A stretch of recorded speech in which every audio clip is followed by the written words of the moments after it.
If you do that in a pine stand this fall and then followed up with a prescribed burn, you're gonna love what you see come springtime, and it's going to be a whole lot better going forward. I think just having a forester looking out for your property on your behalf, because financially, it can have a big impact on the decisions you make, and so you're planting and managing timber now for the next 25 plus years. So I think it's important to have somebody that's kind of looking out for you and helping you make those decisions and understanding those prescriptions and understanding what the prices are and the different application methods and everything.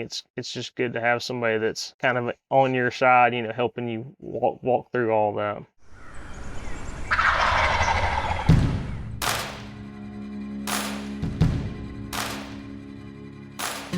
Welcome to Wild Turkey Science, a podcast made possible by Turkeys for Tomorrow. I'm Dr. Marcus Lashley, Professor of Wildlife Ecology at the University of Florida.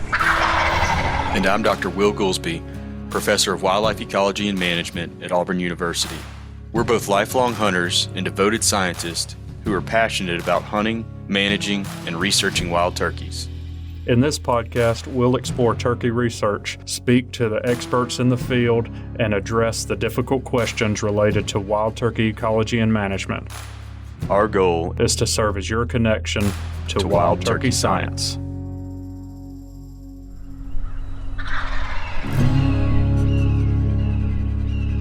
This is going to be a really good one today, though, y'all, I think. I mean, we've been talking a lot about forest management lately, that's relevant to the landowner. And we're going to continue with that theme today with Michael Heatherly, an awesome, fantastic guest that we have here. He's a forester with Sizemore and Sizemore. I almost said what you asked me not to. But Michael, tell us a little bit about what you do in that role, and we'll get into it.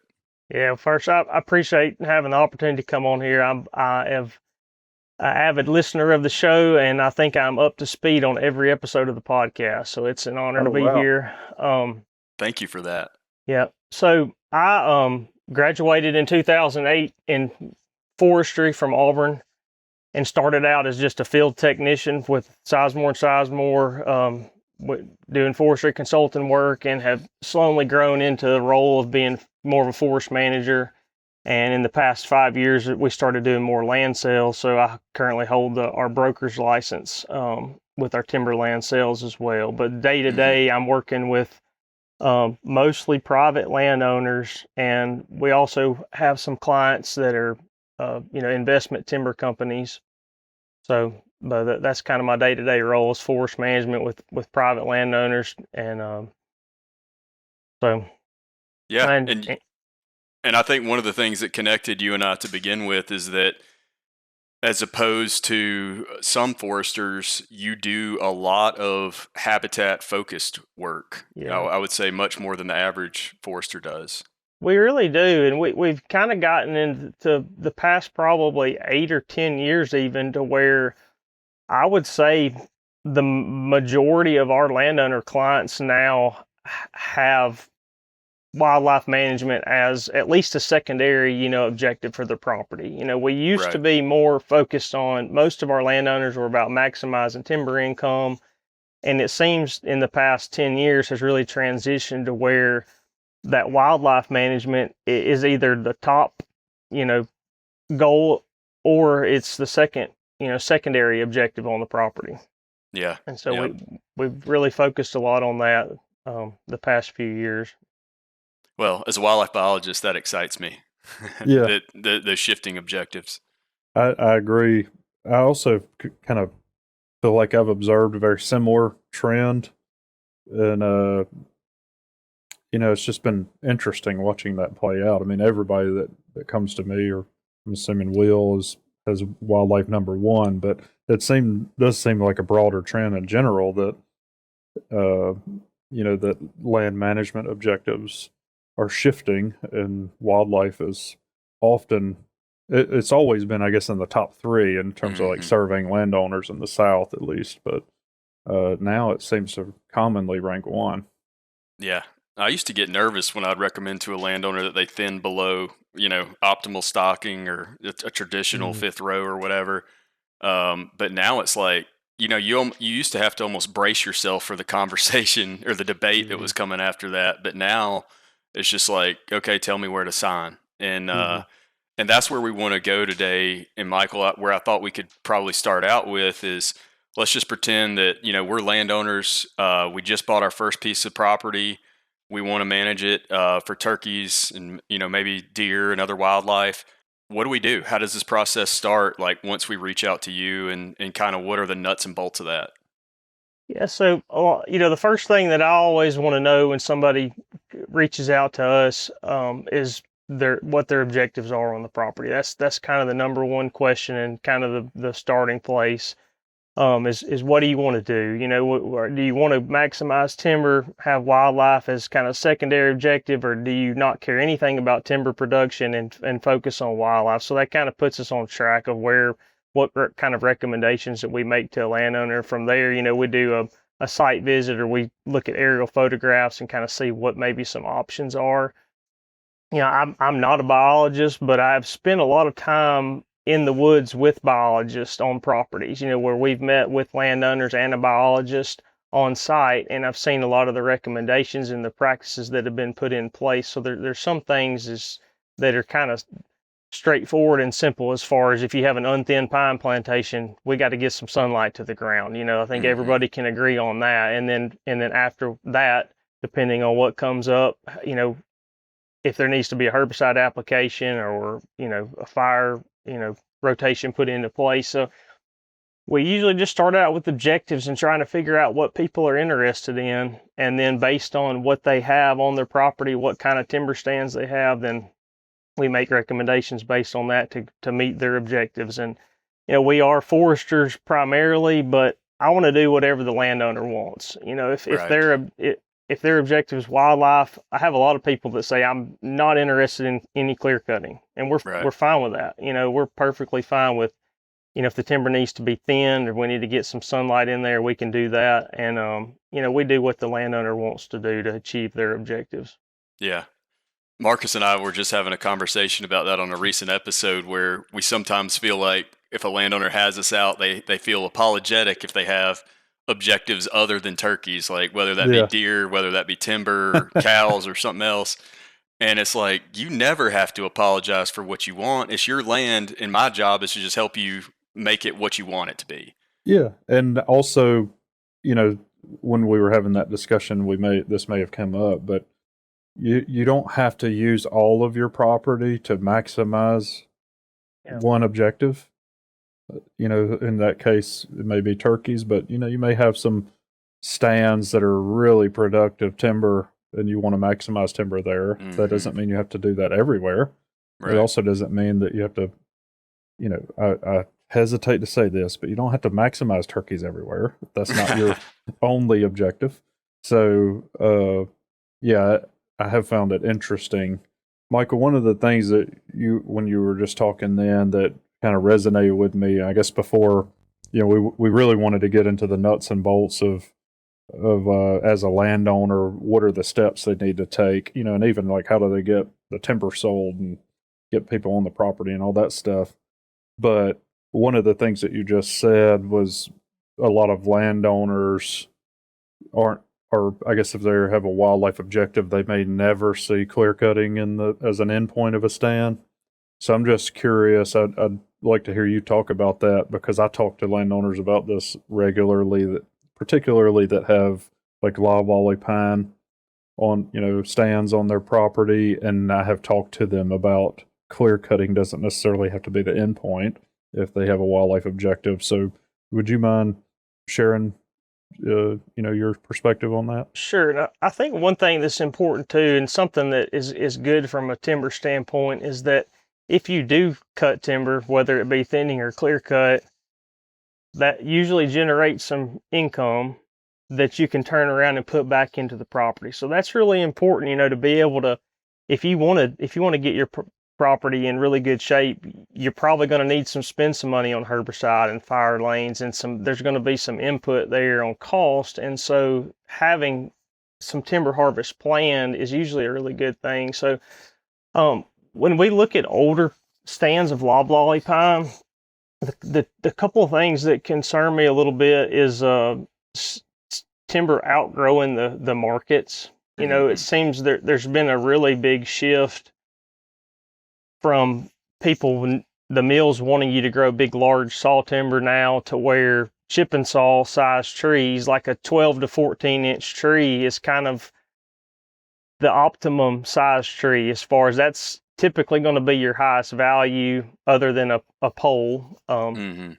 That's typically going to be your highest value. When timber gets to be in that 12 to 15 inch size at breast height, that's kind of going to be your economic maturity of that stand. So you kind of have to make a decision of, knowing if you thin that and don't clear cut that now, then it's not being as productive as it could be. Am I going to outgrow the markets if I continue to grow this stand and it gets to be 16, 18 inches at DBH? Is it going to outgrow my local market? So there's, depending on what area you're in, that's something to consider.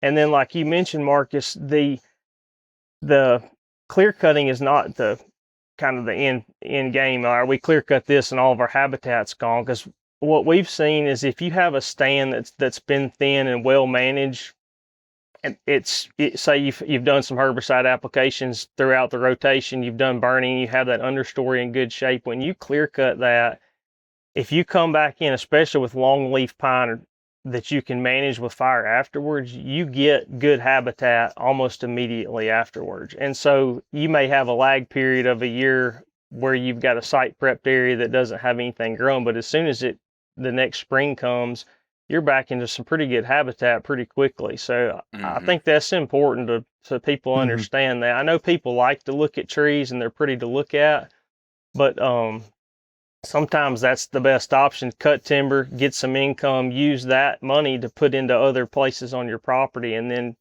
and longleaf pine's not the answer for everybody, but whenever we're looking, specifically for people who are interested in wildlife, we do recommend longleaf on a lot of sites, because you can burn it at such a young age and early and often as you want to.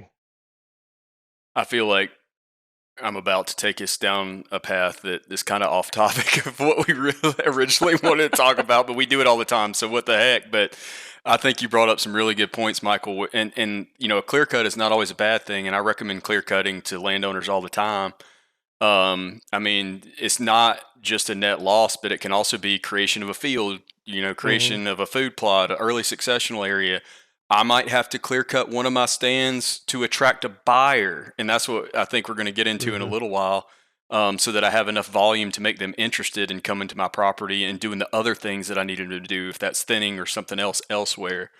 So there's lots of reasons that you would potentially consider that, and it not always be a net negative in terms of the habitat quality of that site. Yeah, I think that's definitely an important point, especially, when we're working with people with turkeys. There's a lot of concern that, and it may be somewhat founded if you were going back with loblolly, but at least if you replanted with longleaf, just because you clear cut doesn't mean that there's no turkey habitat for the long term, like there could be with some regeneration techniques. But what about on the other side, Michael? Like, so you were talking about timber outgrowing the market.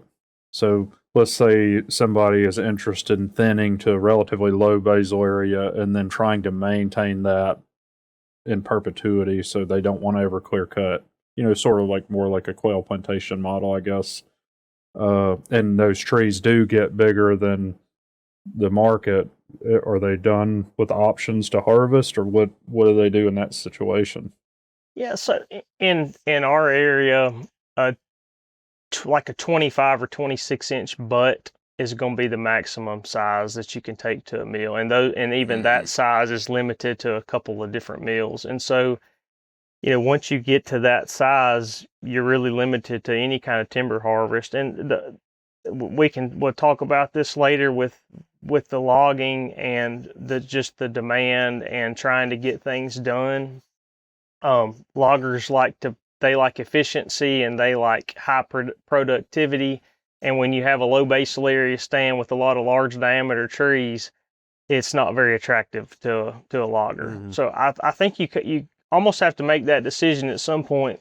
Mm-hmm. If you want to thin this and you want to have this even like a quail type plantation look, you're pretty much committed to have that, and what we've done sometimes is we've interplanted some long leaf or short leaf, Mm-hmm. around those mature trees so that you have some, control of your regeneration. But I think at a certain point you've basically committed, like, I'm never going to cut this overstory, out of the stand. Mm-hmm. Yeah. So even if they have a 60 basal area target or a 40 basal area target, once they get to that really large, it may even be hard for you to thin it to keep it that low Yeah, over for the sure. long term. I've encountered a couple of bigger plantations that have purchased their own logging equipment for that reason, and I mean they're just cutting trees and stacking them a lot of times. Yeah, like at the pulp mill, typically like a 25-inch butt's kind of the maximum on that too. So whenever you end up with these trees that are low basal area and they're large diameter, a lot of times they're not good enough quality to even take to a sawmill, and so they end up as pulpwood trees that are too big to go to the pulp mill too. So they almost become, from a timber value standpoint, almost become worthless from that sense. Obviously from an aesthetic standpoint and habitat, they're worth something to the landowner, but Right. not as far as stumpage value. Right. Yeah, so let's go ahead and get into that. The nuts and bolts discussion, I feel like, is how we keep referring to it. But landowner contacts you, you establish their objectives, and to meet those objectives, there's going to be some timber harvest involved. So how does that process start, and what's it look like? So I don't want to sound like a professor, Will, but it depends, right? That's the answer you always get. It depends. It depends on the, what they have. Is it something that needs to be first thin that's never been thin? Is it all pulpwood? Is it older timber? Depends on what they have, and typically, just broadly speaking, a 30 or 40 acre stand of timber is about the minimum size that you need to get a crew to come in and do some type of timber harvest. Now, that could depend on the volume. You could have a stand that, if you're thinning, you may only be thinning one load to the acre. So 30 loads is not as attractive, versus if you're clear cutting a 30 acre stand that may be running 4 or 5 loads to the acre, high volume. It's a whole lot more attractive for somebody. So we kind of look at what is on the landowner's property and try to make a good decision of how to market that timber. We sell timber by the ton, pay as cut, so they pay as they cut it, and we sell it lump sum. A lot of times when we're working with people who are wildlife minded, we're selling timber by the ton. We're negotiating so that we have a lot more control over when the timber's harvested. So the standard in timber harvest contracts, typically 12 months. 12 to 18 months is kind of a typical contract. Well, a lot of people, whenever their main objectives are, deer and turkey hunting, they may not want you there in deer season or turkey season. And so when you start adding these restrictions to when somebody can be there, and certain months, say you're already on a property that can only be maybe harvested 6 months out of the year due to the road, condition of the roads, or just the condition of the ground on the property, and then you add another restriction of no deer, not during deer season or not during turkey season. Those are the kind of sales that we will try to negotiate directly with somebody, and then you can lay all those criteria out there ahead of time, like, hey, do you have somebody that can get here between now and the end of October or by Thanksgiving? Or you can go ahead and kind of establish those parameters. Yeah, it's nice when that's an option, but sometimes it's not. And if it's not, I mean, I can't tell you how many times that I've given landowners the advice. It's just like, rip the Band-Aid off, let them harvest this deer season or this turkey season, and you'll thank yourself in a couple years. Yeah, I totally agree with that. Especially in this day and age where it can be hard to move wood sometimes. It can be, and it can be really hard to move timber. And I'm one of the mindset, let's get it cut when we can get somebody in there to cut it, and then sit back and enjoy your place moving forward, because there's going to be things just like if it's not timber harvest, it's going to be herbicide. Like, hey, we're going to go into this winter and we've just killed out, your understory, but next year it's going to be great. So you're going to have one deer season where you're not going to have a lot of cover in there, one turkey season where it's more open than you'd like, but to get to the end goal, that's what you need to do. So that's usually, if people are willing to do that, that's the best thing, is to give a logging company the most options, the biggest time frame, most options. You're also going to get possibly more money for your timber, giving them if you're saying we're going to give you 12 months, they have a whole lot more flexibility as, timing out the markets and everything versus you give them a 3 or 4 month contract. So it's typically going to lead to a little bit higher prices if you give them the more flexibility. That makes sense. So once the harvest has been planned and the actual operation starts, a lot of landowners ask, well, how do we make sure that the logger is hitting the prescription? Like what we wanted to happen as a result of this harvest, how we wanted the stand to look like. Yeah, so that all be, and as a consulting force, that's something that we go out and kind of oversee and monitor the harvest while the logger's out there. But that would all be something that would be on a exhibit map in the contract, and it would be, the criteria would be outlined in the contract. If it's a first thinning, what your desired residual base layer is going to be after thinning, and the same with say something that's a second or third thinning. You're typically, thinning back to a certain density, and that would be up to us to kind of oversee that and make sure that we're, hitting that density. And the reason I mentioned on, pay as cut sales, and if you're doing an operator select harvest, a thinning where the operator's out there picking the trees to cut, that's the only way you can sell timber is by the ton.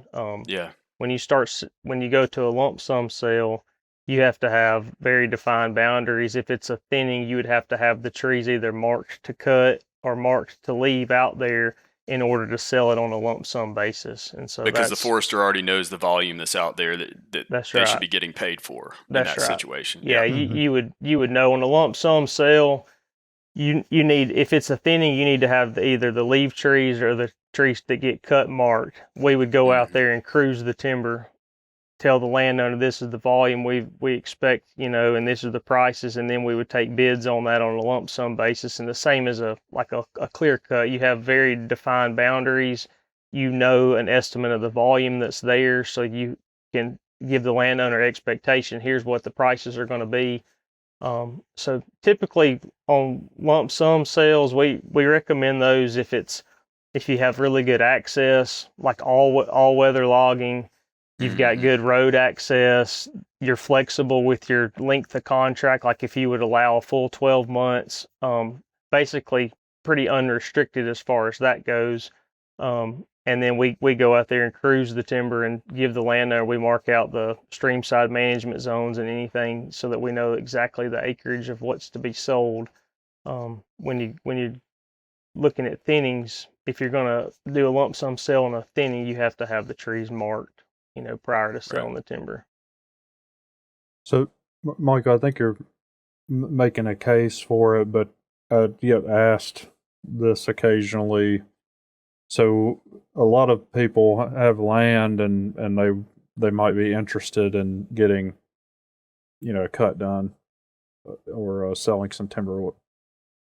So, we didn't talk about this up front. We just kind of assumed that they already went and found a forester. But a lot of the things that you're talking about, like marking trees and trying to keep track of what the loggers are doing and all those sorts of things, that would be on the landowner unless they came to somebody like yourself. That's right? Correct. Yeah. And so Alabama and a lot of the states have a designation as in Alabama, it's a registered forester. So there'll be a registered forester. You have to have a 4-year degree from an accredited program, 2 years of field experience, and then pass a test to be a registered forester. So you could be a registered. That's administered by SAF, right? Society of American Foresters. That's correct. Yeah, and there's a board of registered foresters in Alabama that kind of oversees that that license. So you could be a procurement forester and be registered, and we kind of designate ourselves as a consulting foresters, and we're also members of the Association of Consulting Foresters. That we have a little bit extra continuing education as a ACF member, and we basically have said, we have no business doing anything with procurement on the procurement side. But you basically have procurement foresters and then consulting foresters, and we work with the procurement foresters to sell the timber to landowners. But yeah, technically in Alabama, to advise landowners on forest management activities and timber inventory, tell them what the timber's worth, that sort of thing, you're supposed to be a registered forester. So to put it in like a real estate analogy, because I think a lot of people are probably more familiar with that, like a consulting forester is more like a seller's agent, and a procurement forester is more like a buyer's agent. Is that right?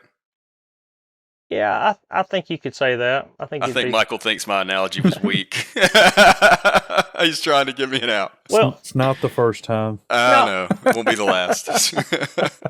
No, I think sometimes, I had a conversation with the landowner the other day, and a lot of times people call us and they don't really understand what our role is, right? Yeah, they don't know whether we're a timber buyer or what we do. And so I explain to them, hey, we're working for the landowner. We're working for you in your best interest. Well, then I get the comment, well, you're kind of the middleman, or you're the broker or whatever. And it's like, well, no, I personally, I see a place for the procurement foresters and what they do. They deal with the logging side and with the mills, and they have a lot of responsibility there to keep up with quotas. And we're on the side of working for the landowner. So I think they're working for the good of the mill. That's the procurement forester. The mill, and for their loggers, and to make sure that woods flow into the mill. And like, as a consultant, I have basically no contact with the mill. Whenever they go on quota, they put a logger on quota, I hear that from the procurement forester, like, hey, we can't haul pulpwood the end of this week because we're, the mill's shutting off, that sort of thing. So I feel like there's kind of a place for both sides in the business. But I mean, that's kind of the difference. We tell landowners that we're working for them for their best interest, and we don't have any interest in the procurement side.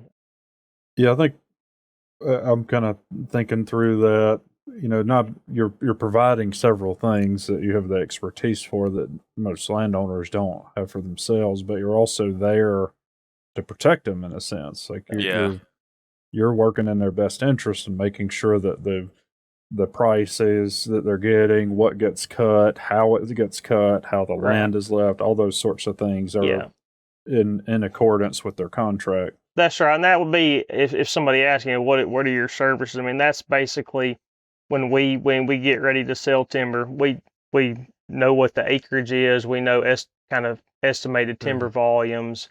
We mark out the sale boundaries. We either negotiate or bid out the sale to, procurement companies.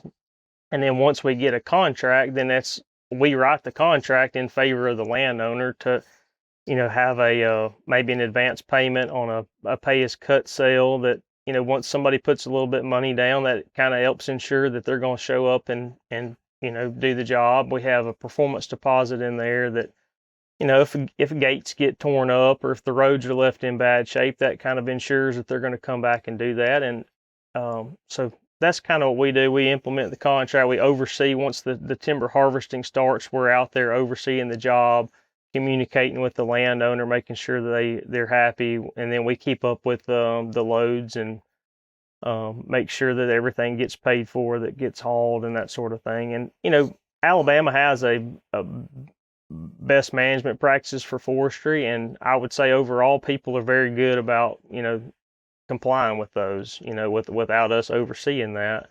But we're there to make sure that things are done correctly, and in working for the best interest of the landowner. And you're actually getting paid a fair price for the actual amount that you're selling, that they're taking off the land too. Right. Yeah. I mean, I'm trying to think. There's so many different questions I want to ask you right now that I think our audience would be interested in. But yeah, so making sure, we talked about the contract. what are you touched on this briefly, but just so that we're explicit with it, what are some of the things that are typically specified in a contract? Well, some of the important things are the length of the contract is always really important, like we talked Mm-hmm. about earlier. How much time you're going to give somebody to cut the timber. Um, we do have the performance deposit in there that basically gets held in an escrow account to ensure that the contract everybody's in compliance with the contract. It's going to specify in there if it's like an operator select thinning, it's going to specify that it's a fourth or fifth row thinning, desired residual basal area plus or minus 10 square feet of basal area. So it specifies what gets harvested. If it's like a clear cut, it'll specify if we're taking out pines or other trees out of the streamside management zone or around the perimeter of the sale. It'll say the trees marked a certain way will get cut. It's got the per unit prices. Either if it's a per unit sale or pay as cut sale, it'll have the per unit prices in there and the product specification. So it gives you the specification for pulpwood, chip and saw timber poles, or whatever products that you have. It'll specify in there exactly what those product specifications are. If it's a lump sum contract, it'll have that lump sum payment amount in there. Mm-hmm. Insurance requirements, we ask that the landowner and our company be listed as additional insured on their insurance policies before any harvesting begins. So that's some of the basics. I mean, our contract, I think, it's maybe only four pages or so, and it's something that's been kind of adjusted over the years. But the people that we work with on the buying side, they're used to seeing our contract and they're comfortable with it and they understand what those expectations are, and so we typically don't have a lot of problems. Yeah. I would say that another major benefit to working with a forester, especially to the uninitiated, is there's so much kind of institutional knowledge that comes along with a local forester in terms of who are the best logging companies to work with, for instance. Like they're gonna leave your property in really good shape, and you may not always get to go with that contractor, but you at least have a good starting point of who to choose from, and then the markets, right? So like we should go ahead and cut these trees now versus they'll be a little bit more valuable if we wait 2, 3, 5, 10 years, whatever. Just like all those little nuanced details that because you work in that area every day and deal with those loggers, so you know what they're looking for. Yeah, and one thing, just when you mentioned that, knowing kind of when to harvest and the what's in demand in the area and that sort of thing. There's one stand in particular that I'm thinking of that's the average diameter now is probably 12 inches or so, but the tree quality in this stand is just really good. I mean, the seedling genetics and everything were really good. We did a couple of marked thinnings in this stand, and it's just really high quality. Well, right now, let's just say, throwing out there, the stumpage price for chip and saw or small saw timber is probably about half right now, depending on what market you're in versus a pole. Mm-hmm. So letting those 12 or 13 inch trees grow just another inch in DBH to where they may meet that pole class, you could double your stumpage value right there, Mm-hmm.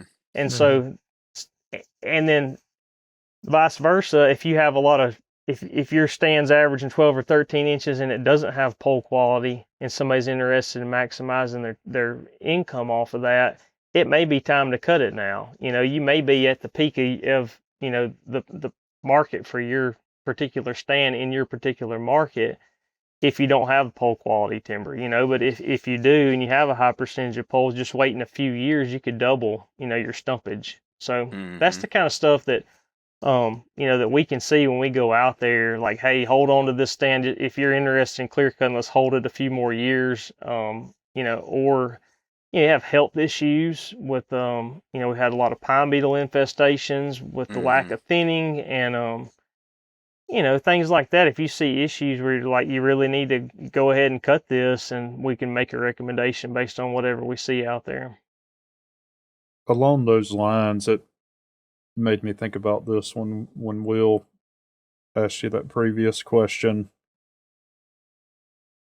So, I guess I'm asking for you to tell us, but with landowners, are they just coming to you when they think they're ready to do it, or do you have some that you're working with over a long term where they may have long stints of time where they're not cutting anything? How does that work in terms of your relationship with landowners? Yeah, so most of the time, what we do is once we've established a relationship with the landowner, we kind of keep that property in our database and keep up with what's going on out there, so that we kind of know year to year, like, hey, you have a longleaf stand that's getting ready to be, it needs to be burned. It hasn't had a burn since we planted it 2 or 3 years ago. It's ready to be burned. We know plantation ages out there when they're approaching thinning age. So we kind of keep up. Once we have an established relationship with a landowner, we kind of keep up with the database and know what those properties need. And a lot of times what we'll do, if somebody has enough acreage, we'll do like a 5 year, plan that just says tentatively, we think this is what needs to happen over the next 5 years, and that gives them kind of something to look at, and us too, to go back and say, okay, hey, we recommended, we need to thin this next year. We need to be out there inspecting that, making sure it's big enough to thin, and keeping in touch with the landowner. So that's what preferably what I like to do, just kind of give them a little, short term. Sometimes we go out 10 or 15 years on properties, but even just a 5 year plan of, hey, this is what can be expected over the next 5 years if we don't have any kind of natural disaster or anything to cause us to deviate from this. So Mhm. yeah. So in that case, when you're kind of planning out, potentially mini stands that they're going to be in a window of time where you're looking at a thinning or some sort of harvest, and then on top of that, you're keeping up with what's going on with the market. So maybe next year the market is really well. So then you would come back to the landowners like, well, we planned on it being 2 years out, but the market's excellent right Yeah. now. So you should probably. So is that the sort of dynamic Yeah, that you're working with? correct. Yeah. So we had several large timber sales that we had scheduled to sell. Just generally speaking, in our area, we get a little bit better prices in the wintertime. Things get wet, people can't get as much wood to the mill, the wood flow slows down, and you have a little peak in price. So we had several larger timber sales that we had scheduled to kind of put out for sale this fall. And about 6 weeks ago, we've been getting a ton of rain. May and June it was really wet. I think one area I looked at for the month of May, we were like 10 inches above our average rainfall. And so we Yeah, we made started. it all the way through July without even really getting dry. It was It crazy. it It's was been raining here crazy. every day, man. So we start getting these calls like, "Hey, we need wood. We got good prices." And so some of those sales that we had planned to put out, this fall, we went ahead and advertised those and sold those, back in kind of June, early July, whenever the prices were up. So we kind of look for things like that, little peaks in the Yeah. market where we can, take advantage of that. And it doesn't always work out that way. To get the best prices. Sometimes you have to sell stuff when you can sell it, but that's what we try to do. Especially if it's something that can be cut in wet weather. We try to kind of have those ready and put them out when the markets are right. Yeah. Yeah, that makes sense. That's interesting too to kind of think about I'm just thinking about the role that the forester's playing, because I know people wonder about this. Like you said, people don't they come to you and don't even know what your role is, and they're asking you about that up front. Yeah. But you can start to stack things that are being accomplished. That not only are you providing some level of protection and expertise and making sure that the wood's paid for that's taken off, but also keeping an eye on the markets and letting some fine scale adjustment that could maximize revenue on the same wood that way. Like, you start stacking those things up, it can make a pretty big difference in terms of what people are doing on their land. Yep. And how much they're making in the process. Yeah. Yeah, I mean, I think you can look at it as, both with consulting foresters and wildlife biologists, yes, it is an expense to work with those people, but in the long term, your net revenue may benefit from having worked with those folks. From the timber side for all the reasons we've just discussed, and with the wildlife side, making sure that you're spending money where it's most effectively helping you accomplish your objectives. I mean, because all Yeah, and three of us saving run into money. landowners all the time that are spending lots of money on things that really aren't moving the needle. So it's Yeah, not just a cost. I mean, it can result in some significant savings too. yeah. And then, if you have how much is that additional 20% of gobblers? Put a number, Like there's put a value on Yeah. that. right. So Yeah. start thinking about it that way. Yeah, it may have cost you a little bit more, but if you got 20% more gobblers, it might be worth that, right? I promise when there's 6 or 7 of them screaming at you in spring on an April morning, you're not going to be worried about that. Yeah. Nope. That's fun. Michael, one of the things that I wanted to ask is, I was going to ask it, I think, with a little bit of a negative slant to it. Like, what are the things that landowners should not do when working with a forester? The things that are barriers, the barriers that they create to helping you be most effective in your job. But I'll flip that around and say, what are the things a landowner can do to help you be most effective at helping them? Right. So, are there specific things that you recommend to landowners that give them heartburn or are difficult to overcome, or that they're hesitant about? I mean, we talked about it for just a second earlier, but the having the period like ripping the Band-Aid off, especially when it Right. comes to herbicide applications, it's hard sometimes because like right now is when we're doing a lot of understory spraying and Mm-hmm. people see, hey, I've got this good, understory, the habitat looks good, and we have intentions to do this, kind of a mid-rotation treatment. Well, they're afraid, like, hey, we're going to wipe that stuff out, and then all of Right. a sudden my deer aren't going to be here this winter, and my turkeys aren't going to be here this spring because it's just going to be barren. But that's one thing that I struggle with. I've had several conversations lately with landowners who are concerned about that if we spray now, we're going to have a bunch of dead stuff out there going into the fall and winter. But I just kind of ensure them that we've done this enough. If you do that in a pine stand this fall and then follow it up with a prescribed burn, you're gonna love what you see come springtime, and it's gonna Yeah. be a whole lot better going forward. So Yeah. that's one thing. We struggle and on the timber harvest side with debris piles and expectations of like the best area to set up a loader is in the middle of a food plot, on Mm-hmm. top of a knob. There's nowhere else to turn an 18-wheeler around. And, so we have to work through things like that sometimes. And that's one thing as a consultant is that I'm also trying to give the landowner realistic expectations and kind of work with him and say, this is, I know it's not what you want to see, having a loading deck sitting right here in your food plot, but that's the reality of it. We're going to have to, spend a little bit of money burning those piles and pushing up debris and getting that back in shape, just because in some places there's nowhere else to turn a truck around. It's going to Mm-hmm. compact your field. And so there's things like that sometimes I feel like I'm kind of I'm working for the landowner for their best interest, but I also kind of have to tell them this is part of the deal to get to where you want to Yeah. be. We got to work through, these things. So Yeah. This is the yeah, reality of logging. yeah, it's not a clean process, and even if you're in a market to where you can haul pine tops off of chip and saw and saw timber and get those cleaned up, you still end up with a lot of debris.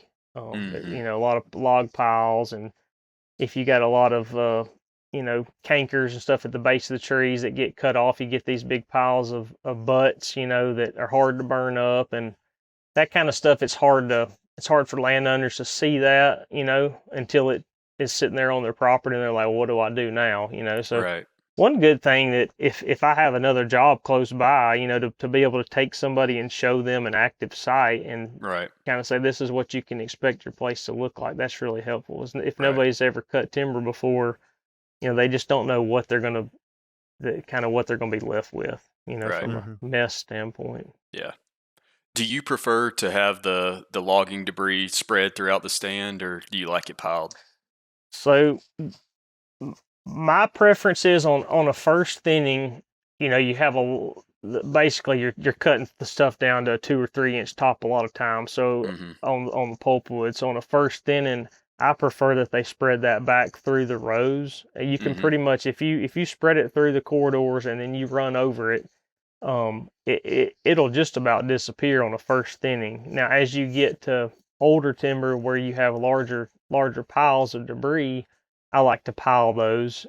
Even if it means cutting out a bigger area around your loading area to pile those, I like to pile and try to burn those tops if possible. Because if you start distributing those big tops back out in the stand, it kind of gets to be a mess. And then if you want to follow that up with a prescribed burn, in the future, then you end up having these big brush piles that are out in the woods that are getting too hot. So, but it depends. Sometimes it depends on the size of the loading area and what the timber's like and that sort of thing. But I typically first thinning like to just distribute the debris back through the thinning, and on older stands try to pile it so we can burn it if the landowner wants it to disappear.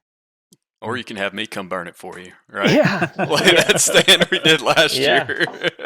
yeah. You definitely helped us out. That wasn't part of the plan, but it got burned. Yeah.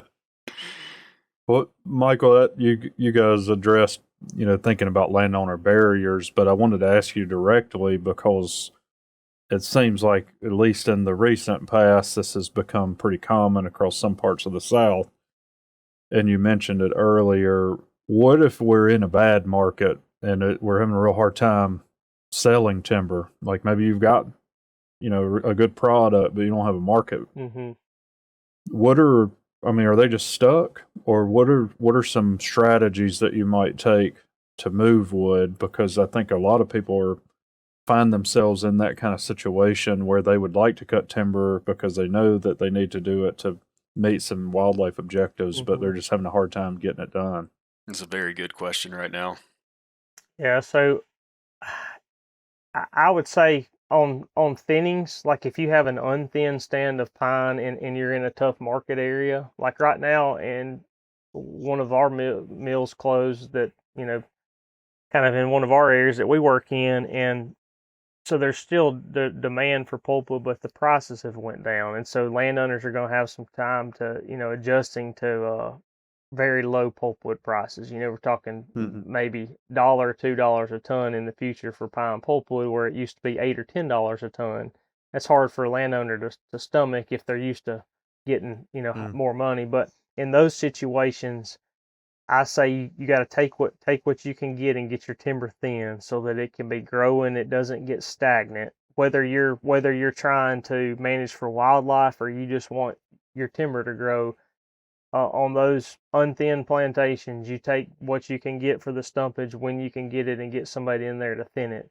But that's kind of where we are in some market. Now, there's certain areas to where the pulpwood prices are still okay, and you can be a little more selective, or you may try to wait till you get a little better price. But in certain markets where it's hard to get thin, you take what you can get when you can get a crew there, and go ahead and get it thin and get the canopy open and let your trees grow. And we also will package things together too. If we have 4 or 5 landowners kind of in a small area where, say within a 5 or 10 mile radius of each other, we'll kind of package those together because they may have a mix. Somebody may have a first thinning, somebody may have a second thinning.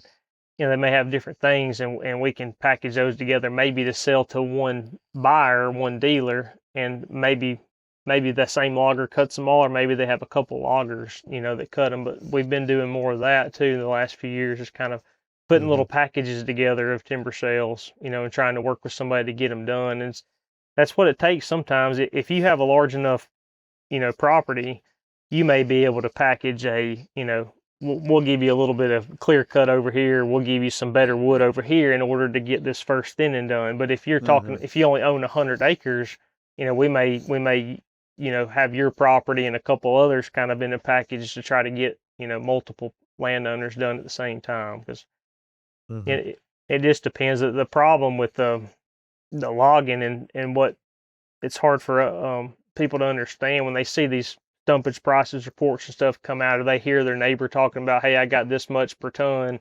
Is it's so property specific? There's so many things that are involved in what somebody's willing to pay for something and when it can get done.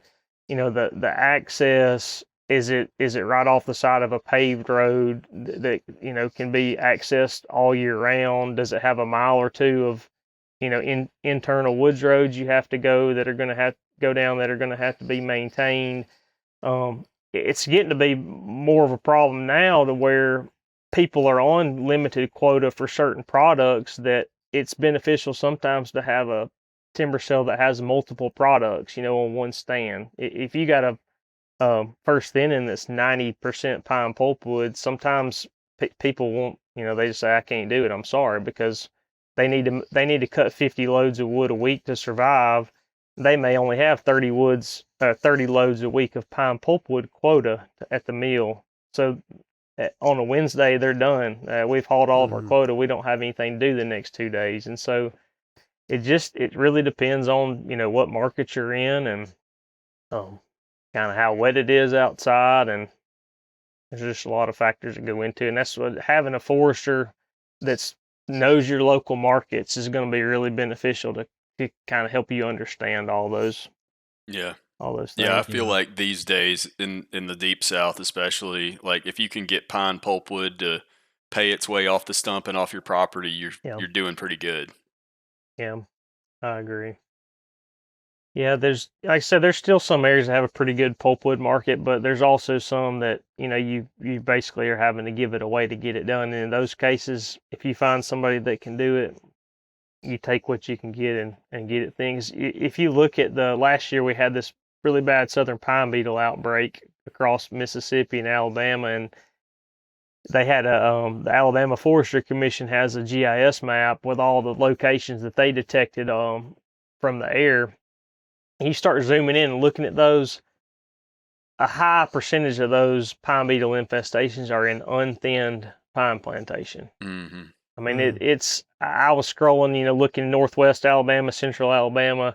It's probably 80 or 90% of the outbreaks you see are in unthinned plantations that people have either not gotten thinned by choice, or they haven't, been able to get somebody to thin those. That's where. Yeah, I hear that so much now, especially in that area. Yeah. And people asking me for what do I do here? So it's definitely an important problem to deal with. One thing I did want to ask about, Michael, was at first thin and residual basal area. A lot of folks get nervous about going too low because we're talking about obviously like forest management for wildlife, and with that, a lot of times we're thinning to basal areas that are lower than what would typically be recommended for just timber production, right? So at that first thin, if a landowner wants to go to a lower basal area than is tradition for the forest industry, are there concerns there about the stand and the stand's health? And particularly, I'm thinking about wind throw. And how do you handle that? Yeah, so if I had a preference, what I would prefer to do is thin a little bit more traditionally on the first thinning, Mm-hmm. and then let those trees recover and let the crowns fill out a little bit more and let them get a little more stability in the root system and everything, and then hit them a little heavier at a second thinning. That would be my preference. Right.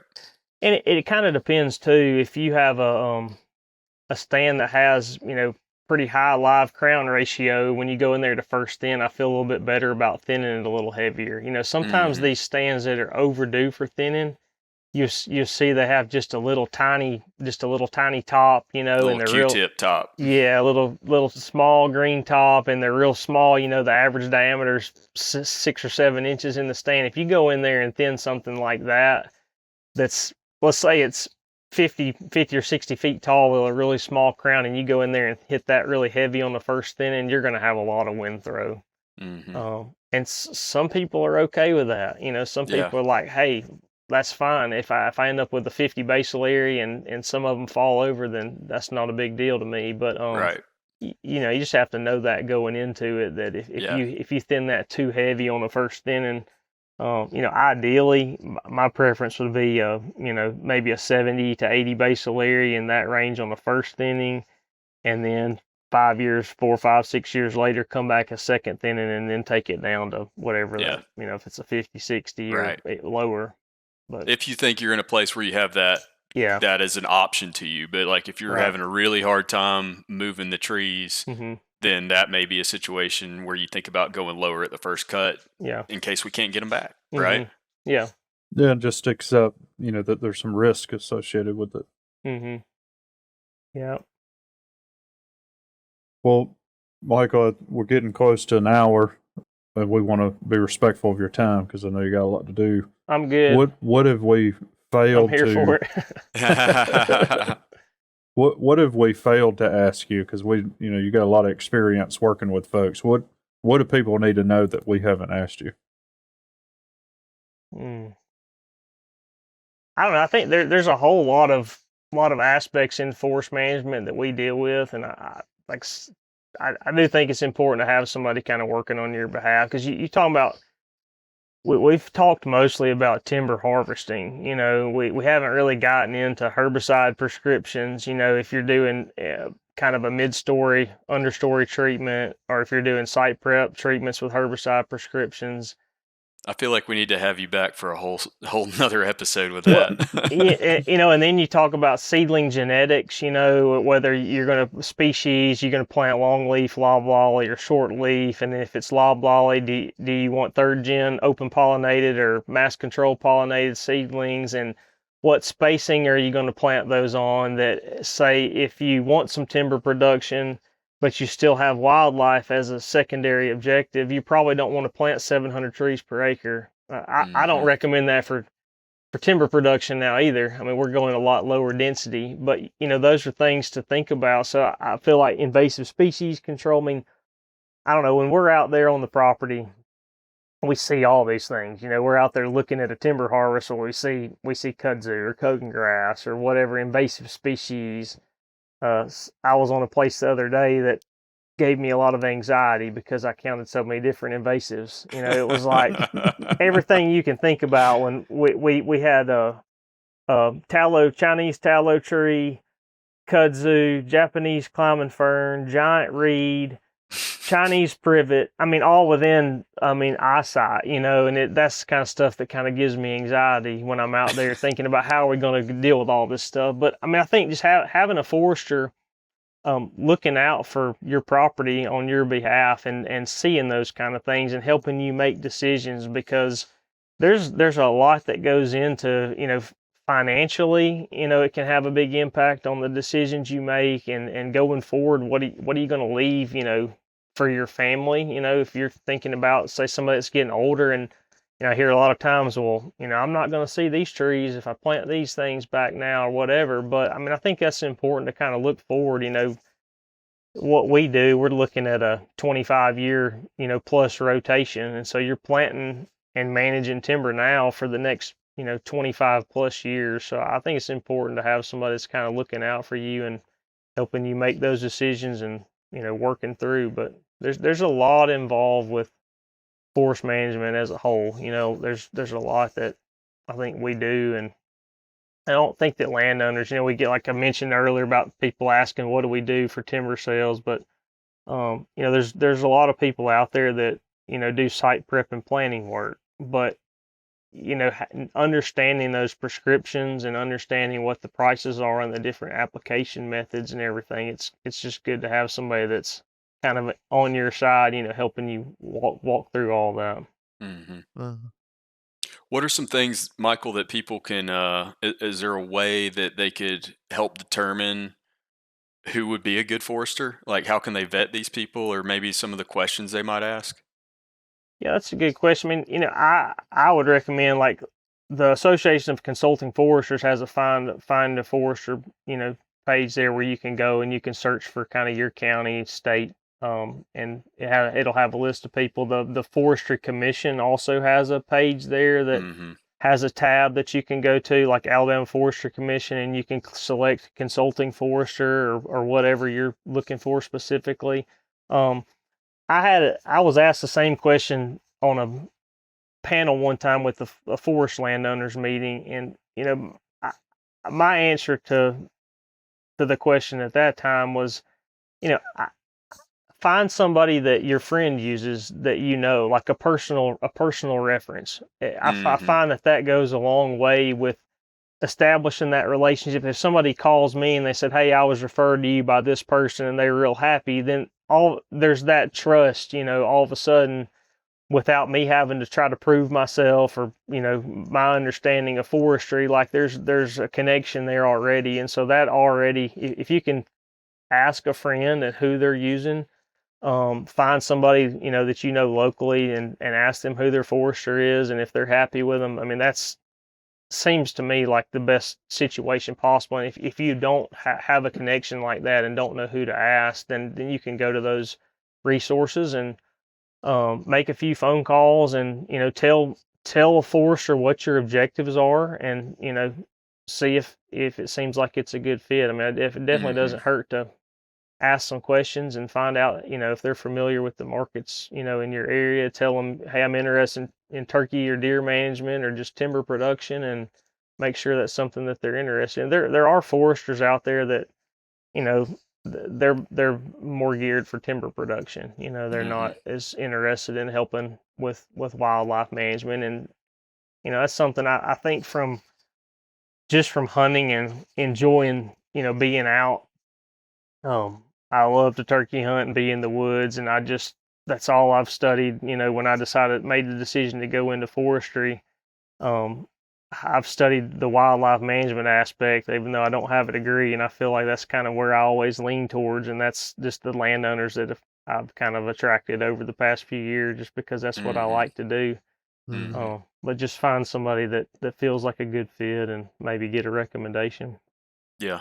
Yep. I think this is a good opportunity too to just throw out a PSA. We've got a lot of younger listeners that are thinking about career paths and stuff like that, and they're always, you remember this, Michael, like back when you were in school, there seems to be this divide between foresters and wildlife biologists, because at almost every institution they're in the same program, right next to each other every day. But the further I get from school, it's actually the more I work with foresters, not the less. Yeah, I agree. So I mean, it's very important to establish relationships across that aisle, so to speak. Yeah. Most of the landowners, I was just thinking about that. Most of the landowners that I have worked with in the past, they have me there for wildlife. I do have a forestry degree also, but they have a forester on, that they work with already also. And it's very common that I am working with that forester on what the actual final recommendations are for management on the property. Yep. So, I mean, that's super common, and I definitely think, I obviously have a biased opinion, but I think that's important for landowners because they're getting good information from people that specialize in that, and we're looking out for the landowner. I think we can pretty safely say the vast majority of professionals are doing that. They're trying to look out for people, but you always hear horror stories. It was actually, I was in North Carolina like a week ago, I guess, since we're recording this, and there was a forester that was speaking to the audience, and that was the same line of questioning that came up, was what we just talked about, like, how do I know who? And they had this particular landowner had a bad experience, and she was like, what do I need to do? How can I vet people beforehand? Because once it's done, it's done. So I think that, that's definitely something that's important. I'm glad we covered it. Yeah, for a lot of smaller landowners, if they're clear cutting timber, that it may be like a once in a lifetime thing, or a couple times in a lifetime. So it's a pretty big decision. I think that a lot of people don't take lightly, and they want to make sure they're getting as much as they can for it, and make sure somebody's looking after them. Sure. It certainly can transform your property for the rest of your life. Yeah. So, and potentially for multiple For sure. ancestors' lives. Yeah. So, yeah. Well, good. I felt like that was a pretty great. strong Yeah. episode. And I think a lot of our listeners will appreciate that. Yeah, definitely really direct. And hopefully for everybody out there listening, we're trying to address topics that you bring to us. This is another one that comes up really commonly. Will and I have some ideas for doing some other topic areas that have come from listener feedback and just our own thoughts about it. But, we are trying to go down this vein to talk about some practical things, like how do I get this done? Because it seems like that's coming up a lot. People are getting in that headspace that they have a pretty good idea. Okay, I've got these things to accomplish, but now they're wondering, how do we start? The logistics of it, yeah. The implementation. Right, the practical part. So thanks, Michael, for coming on. That was really great. And thanks everybody out there for listening. We really appreciate it. We appreciate all the feedback. Will, you brought up the other day, well, maybe yesterday, we haven't told anybody in a while, but if you haven't had a chance, please go and leave us a rating. It helps the algorithm. It's good that you asked for that coming off of this episode and not one with just me and you talking about BS for 30 minutes before we get into anything with substance. Well, I've gotten a few comments saying people like that, but I've also gotten some that people are like, y'all need to get to the point. They're both right. So, yep, they are. But yeah, we really appreciate it. I think that was great. And thanks everybody out there for listening. Wild Turkey Science is part of the Natural Resources University podcast network and is made possible by Turkeys for Tomorrow, a grassroots organization dedicated to the wild turkey. To learn more about TFT, check out turkeysfortomorrow.org.